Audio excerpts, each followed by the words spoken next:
covered this, you know, the news of this, and the news of this was its contrast in some ways to great Senator McCain's funeral. You report there was less of an overt sense of rebuke to Mr. Trump than at the funeral for Senator John McCain in September, where he was not invited. But the implicit contrast between the former and current presidents were hard to miss.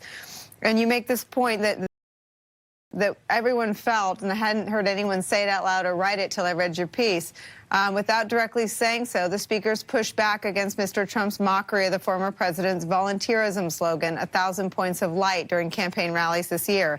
To us, the younger Bush said, his was the brightest of 1,000 points of light. Well, that's exactly right. And John Meacham connected the 1,000 points of light to Abraham Lincoln and said they were the touchstones of the American national hymn, in effect. And I think that was intentional, whether it was, directly related to Trump's speech or not. They were a way of defining President Bush for this era and defining what politics could be the way they felt it should be. And I think that it was no accident. There were other moments, too. Brian Mulroney, the former Prime Minister of Canada, talked about the importance of NATO. He talked about the importance of NAFTA, both things that President Trump, who was just sitting about 10 feet away at that point, has questioned or criticized. And I think that there was, this discussion of finding the best in people and reaching out to people. Again, it was a testament to President Bush, but also it's hard not to hear that and watch the current president and wonder about the very different style of politics.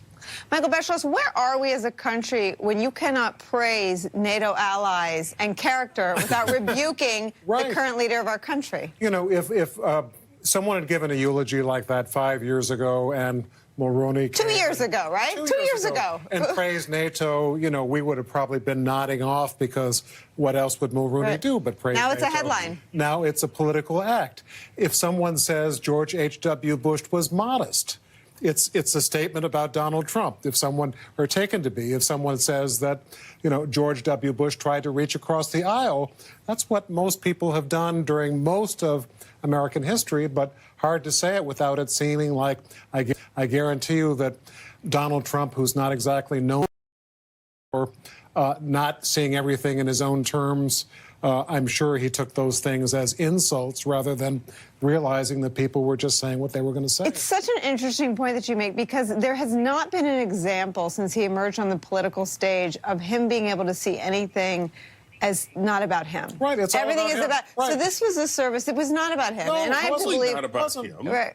And the premise of being invited was that at least for maybe 2 hours you'd stop all this, and it's not about you, and just take it in. And it really wasn't about him, and you could completely ignore him. I mean, because all he could do was sort of sit there, and the rest of the program went on. And it was, I thought it was very powerful, and I thought he was irrelevant, and it was a